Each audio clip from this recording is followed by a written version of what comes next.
আসসালামু আলাইকুম, সবাই কেমন আছেন? এটা হচ্ছে ভাড়া ঘর করবে আমার ভাইরা ভাই দেখে নিয়ে বানাচ্ছে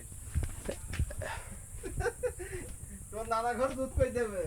এইটা তোমার দাদার কবর? হ্যাঁ এই কবরস্থানে তোমার দাদার নাম কি? স্বর্গত মন্ডল। শরকত মন্ডল না শরকত ফকির বলে হয়েছে না, তাই তো? হ্যাঁ ওই জায়গাটা কি হয়? জাহাজ পোতা। অবস্থা খারাপ। জাহাজ পোতা, তাহলে তোমার ঘরের ভেতরে কবর দেওয়ার কারণটা কি?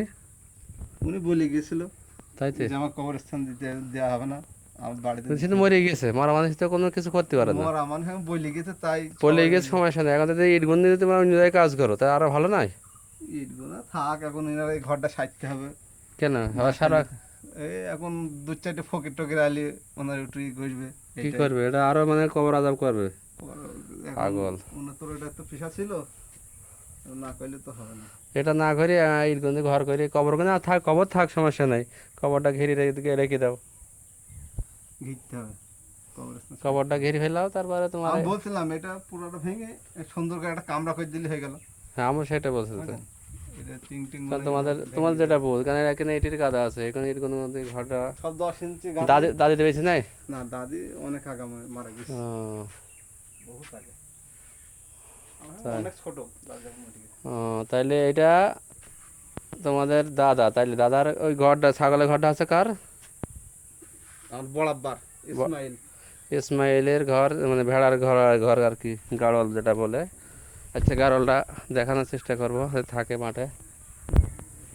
মানে সত্যি এই গেছে। জায়গা তো সব, তাই না, জায়গার গাদা। অনেক জায়গা আমাদের। ওখান থেকে সব ও ঘর বলা, ঘরটা তো তোমাদের। হ্যাঁ ওই যে আমার বেড়া দেওয়া একদম মনে করেন ও একদম ওই ওই বাসতলা মাঝে জায়গাটা ঘোষ হয়ে গেছে। হ্যাঁ, এদিকে এদিকে থেকে এই ভেতরে থাকি হ্যাঁ। আমাদের কি থেকে এটা দিয়ে একদম ওই আপনার ওই যে গাছ ওই এইখানে কিন্তু অন্য মানুষের। হ্যাঁ ওখানে হচ্ছে অন্যজনের। ও, আর ওখানে আমাদের বুঝেছি। নেই। এই তো বিশাল একটা এরিয়া। হ্যাঁ, আমাদের 3-4 বিঘা, বলতে 4-5 বিঘা হবে। বলতে জাহাজ পোতার মধ্যে আমাদের ভিটি ভাই সব ছাড়া ও, আমাদের ভিটিটা প্রায় তাহলে 3 বিঘা। তোমার এই দাদার ঘরে, এই ঘরে তার দাদি থাকতো তো? তো না দাদি দেখেছো? দাদি অনেক আমি ছোটও ছিলাম সেখন মারা গেছে। আমার দাদি এখন ছিল না, ও ও, পুরাতন বাড়ি ছিল। এই যে আমড়া গাছ। হ্যাঁ আমরা গাছ ছিল। আমরা খাবে না, আমরা দুটো তৈরি দিই। আমড়া তো ভালো জিনিস, খাওয়ার দরকার তো। এড়ি মারো, ভালোই মোটা হয়েছে তো আমড়া। আমরা এই মিষ্টি ভাই দেখেন এরকম এত বড় হবে এত- মিষ্টি আমরাটা ও, যদি একবার খেয়ে যায় সে আর ভুলবে না। তাহলে এই ফকেরে তাহলে আমড়া গাছ হতো এদিকে থেকে তার হাতের গাছ, মার্শাল্লাহ। কিন্তু সে নাই, কিন্তু তার ঘরটা রেখে গেছে, ঘরের ভিতরে একটা কবর রাখছে। সামনে একটা তোমার আমরা গাছ আমড়া গাছ, তারপরে বড় ছেলে একটা মানে গাড়লের খামার করছে, মার্শাল্লাহ। গাড়লের মাঠে গেছে, তাই দেখানো হয়তো। মাঠে চৈত্রি